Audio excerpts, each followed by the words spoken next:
I'm Brittany Lewis with Forbes Breaking News. During a Senate Judiciary Committee hearing on Tuesday, Senator Richard Blumenthal began his line of questioning by defending police officers. Blumenthal said, quote, "The last thing in the world we want to do is delegitimize our police or defund them." He pressed witnesses about the threat of ghost guns to law enforcement. A ghost gun is a homemade gun assembled from parts that can be purchased without a background check.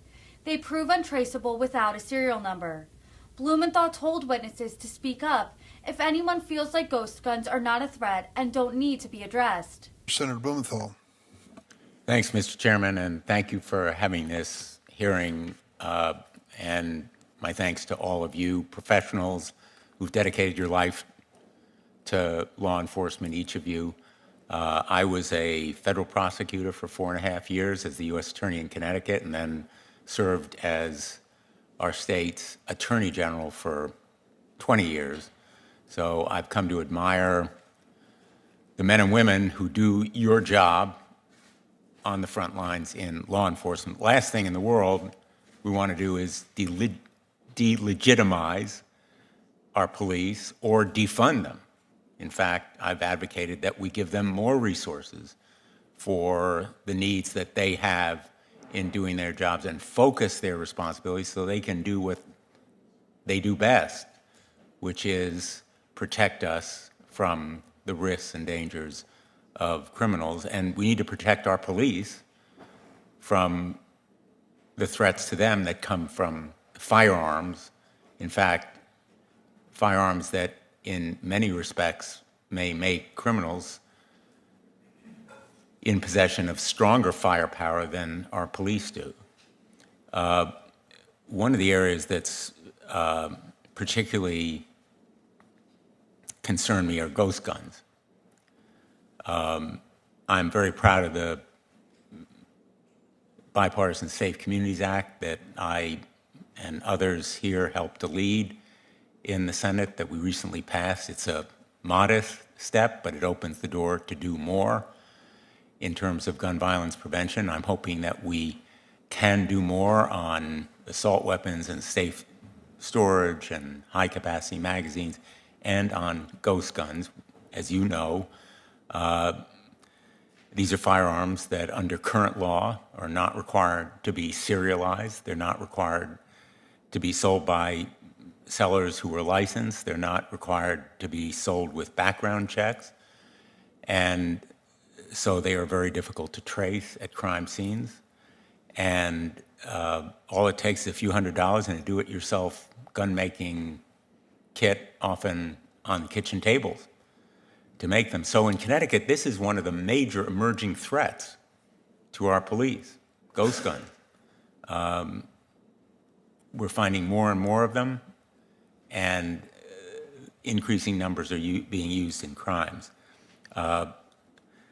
Commissioner Harrison, you testified before the Subcommittee on the Constitution, which I chair, about the threats that communities across the United States face because of ghost guns. You said, ghost guns, and I'm quoting, "Ghost guns add a new level of danger to the work that you do." And I know Chief Henninger, in your capacity in 2018 at the International Association of Chiefs of Police, a resolution was adopted strongly supporting measures dealing with the need to stop ghost guns.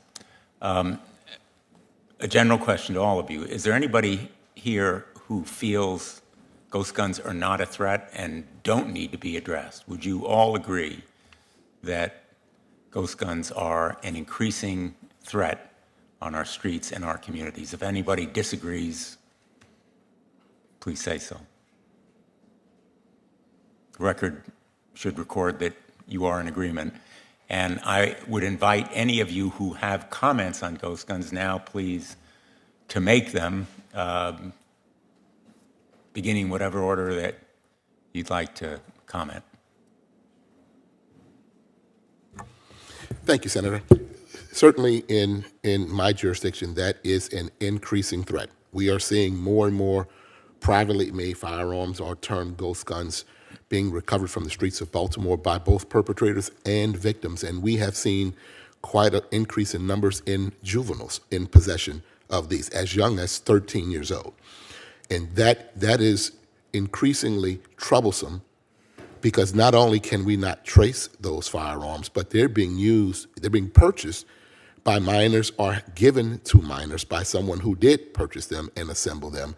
And then those guns are being used against other citizens. And if we cannot trace them, then it makes it extremely hard when we find the perpetrator to put a quality case together, putting the gun in the hand of the perpetrator, unless there's DNA or some other type of evidence.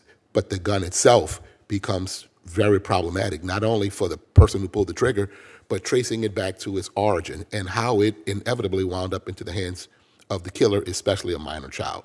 We're seeing that more and more in Baltimore City. Thank you.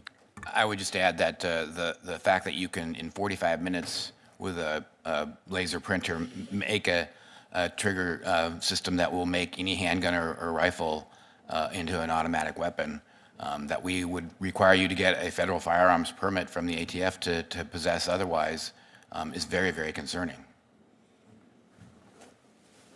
Thank you all for being here today. I think this point of agreement among everyone here is very significant, and I think should help shape our next efforts on protecting our police and enabling them to better protect ourselves. Thanks. Thanks, Senator Blumenthal. Senator